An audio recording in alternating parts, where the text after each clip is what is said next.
We are chaplains there. We've been, working with Daystar for, well, we've known him for about a year now. And it's just amazing to see his demeanor. I don't think he's we don't see any pressure on him from whatever sentencing he's getting.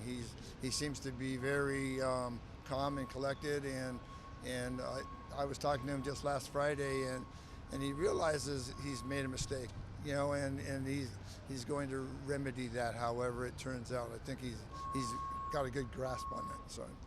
We heard the judge said there was a letter that was submitted, obviously by yourself and someone else who was a chaplain, that said that he has spoken about that night and is remorseful. Can you elaborate a little bit on that? I never heard anything about the remorse of it or anything like that. I can only testify what I've seen inside the jail and how he uses his platform to be able to witness and minister to other people around him. How exactly is he doing that? I heard you talk about a prayer circle. Yeah, so it's called a prayer call, and it's different than any other kind of prayer in the sense that everybody around 9 o'clock at night, they turn down the TVs, and at that time he usually initiates it, and he'll either do a scripture reading from the Bible or he'll just start praying. And that usually prompts, and it just shoots out to all the other people, and everybody else starts participating. About how many people participate in this prayer circle? The Charlie and Alpha Rose, there's 26 cells in each, and they're above each other. So there's 52 men that participate, but they're kind of screaming because there's no microphones or anything.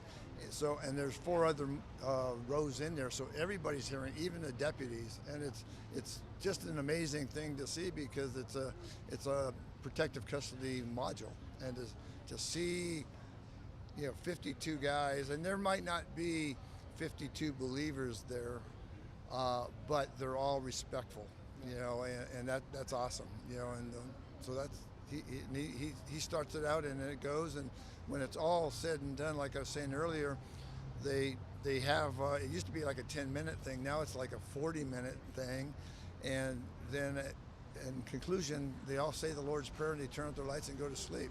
And you're talking felons. That's crazy to see, man. Does it appear to you that he has a good grasp of the Bible and understands? He definitely has a good grasp of the Bible. And once again, like what we were talking about, this area is a high-power protective custody. So the people that are in that area, they're, the most dangerous people. I mean, people with over 100-year sentences. You're going to have, the cartel, mafia in that area, in that whole vicinity. And so for all of them to see their hearts being softened, it's a huge thing to be able to see and to be a part of as we get to, just be there and, and what we mainly do is we're there as a listening ear to be able to listen to them, and we can pray with them. We do church services down in this place called The Hole, and that's where they're chained up and they're brought down in this area. And Daystar is a part of that as well, so he's going to church services. So he has a good handle of the word. He has a background with in Christianity as well from his father. And you said too that you've never seen this. And how many years have you guys worked as chaplains? You've never seen this done before. Well, I've been in that facility for well over 10 years, and I'm there every week. And so no, I haven't seen it.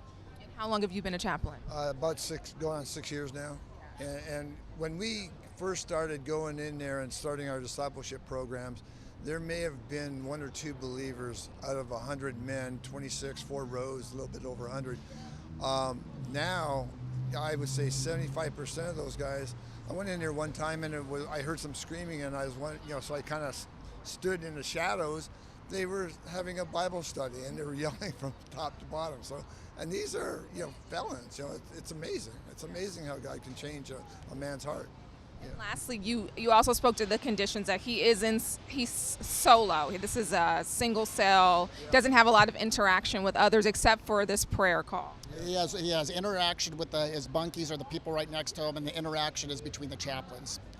Yeah, and that's true. And he I hear him talking to other people, and listening to them. And if they're hurting for whatever reason, it wouldn't be uncommon for him to stop and pray with them, and it's like I said, it's just an amazing thing to see, and I go there twice a week. Miles goes in 1 day a week, and they know us all by name, and it's really cool. So because of that, you felt strongly about speaking here today on his behalf. Correct. Yeah, I truly believe that, based upon the observation that I've seen with him, that the Lord is doing something in his life, and he's just using that as another tool to just get out there, just like he used his music, and I think he's just going to keep going with it, but in a different direction.